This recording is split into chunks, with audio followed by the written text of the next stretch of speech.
Well-executed formatting ensures a seamless and enjoyable reading experience. Design is a powerful tool that visually breaks up your story so the reading experience reflects the pacing intended by the author. Just as a well-dressed person makes a good impression, a well-formatted book exudes professionalism. andrewsartistry.com.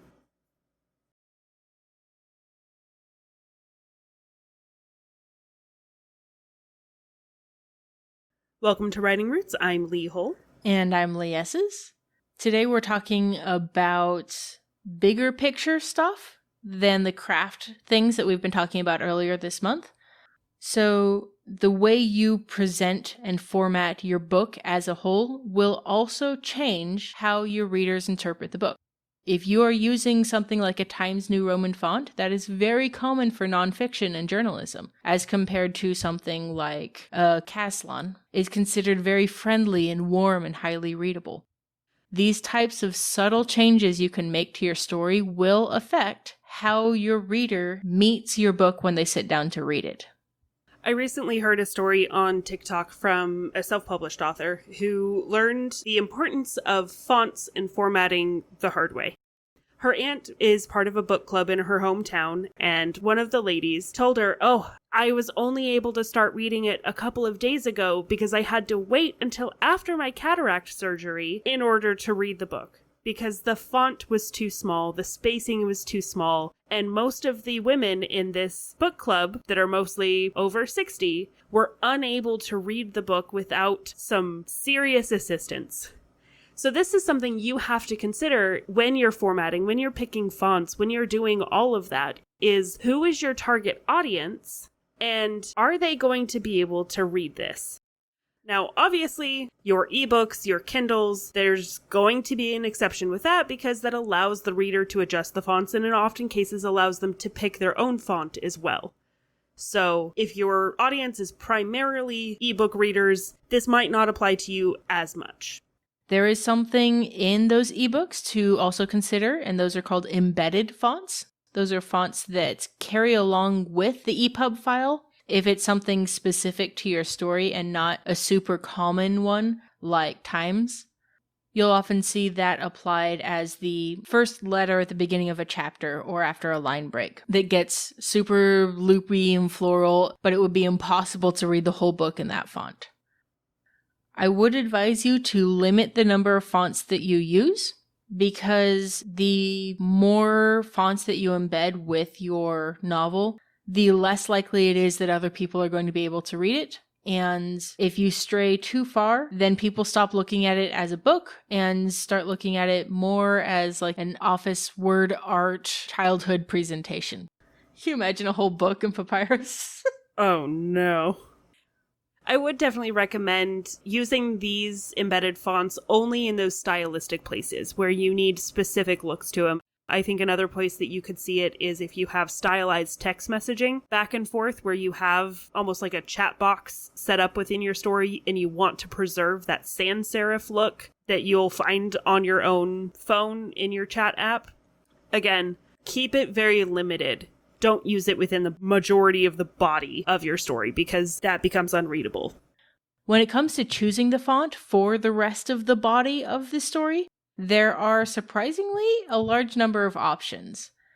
There's some that are super common and just go all the way across the board, but certain ones will convey certain messages, certain vibes, certain flavors. So if you're writing your book and pretending it's an academic paper on the alien invasion, then using something like a Times font, which is associated with nonfiction writing quite a bit, would make a lot of sense.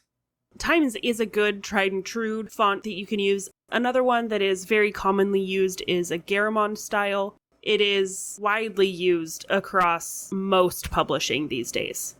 It's a very clean, very readable font format. Arial is another that you will see that's pretty popular. This is mostly used in digital formats or something that's a large print, something that's supposed to be very easy to read. It's very clean and very simple, so if people's eyes are blurring because they're old or whatever, Arial can be a good choice. I personally would caution against using Arial in your print books. There is a element of psychology and readability when it comes to sans serif fonts that can make them harder to track and follow in print form. But they are usually more friendly for your online digital formats. Another common font that is used is Sabon or Sabon. It is used pretty commonly for romance and romance fiction. It's another pretty standard old-style typeface serif font. One that I'm seeing pop up more and more frequently is Century Schoolbook. And that one is kind of between a sans and a serif font, so it can have a lot of the advantages of both. You'll see that more often with younger middle grade, but it's reaching up into YA and even NA lately. And then one that Ingram Spark favors is called Castellan, and it's considered to be highly readable and, like Lee mentioned earlier, friendly and warm. If you're venturing out from the ones that we talked about, we definitely encourage you to experiment, see what you like, what you don't like. There are going to be 2 major categories that you're going to see them in. There are other categories, but for today we're talking mostly about serif and sans serif, or we'll just call it sans. So your serif fonts tend to be read faster. Especially in print form, it's easier to follow because the little foot gives you a line to follow. Overall, this is the preferred option standard across nonfiction and fiction for print formats. And most of the fonts that we mentioned earlier fall into this category.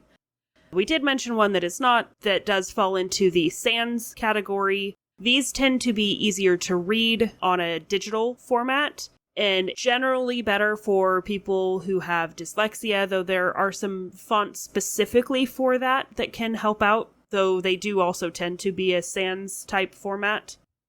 In my experience, people will choose sans as an author because authors prefer sans, but readers prefer serif fonts.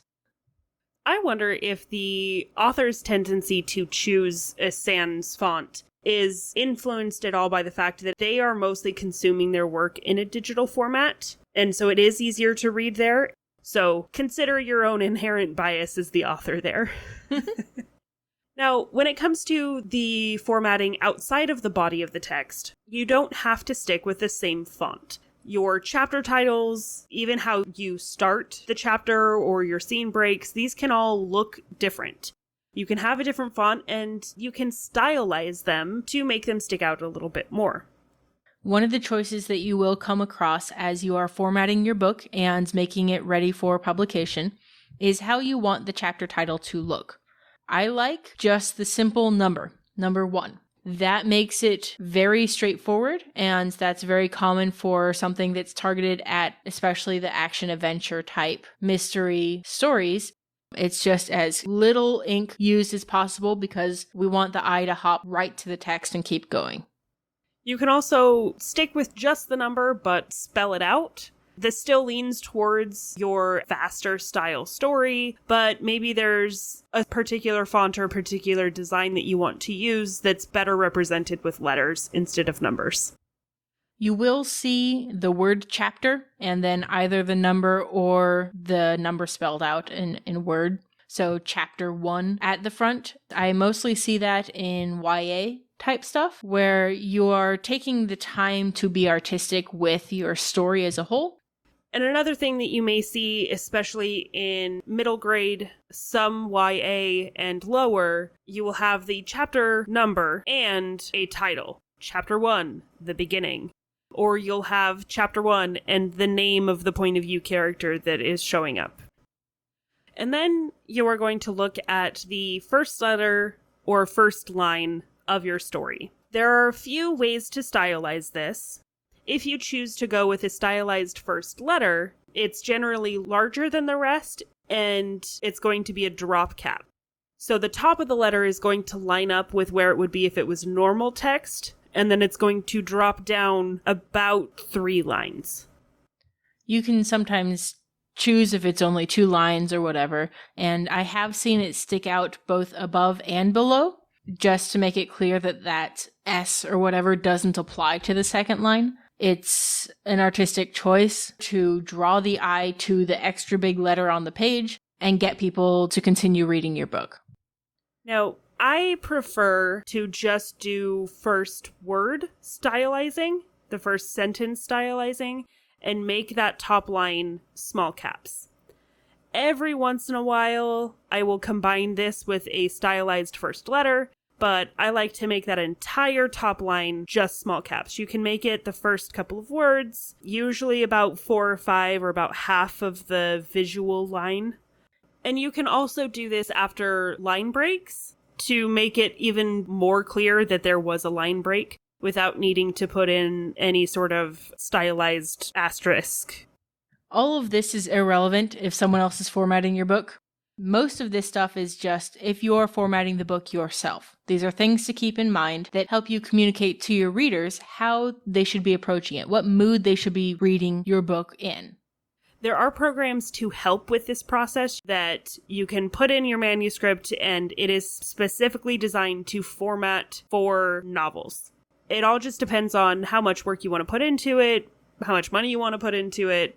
But you should keep in mind all of these things when you are prepping to publish. So we advise you to look at your own bookshelf and figure out where your book would fall in that, and then pull out the couple of books around it and see how they chapter, what kinds of fonts they're using, that kind of thing. Look at those and see what you like and don't like. But of course, this is all way down the line if you're still on that first draft. None of this can happen if those words aren't on the page. So this week, make sure you Write selfishly.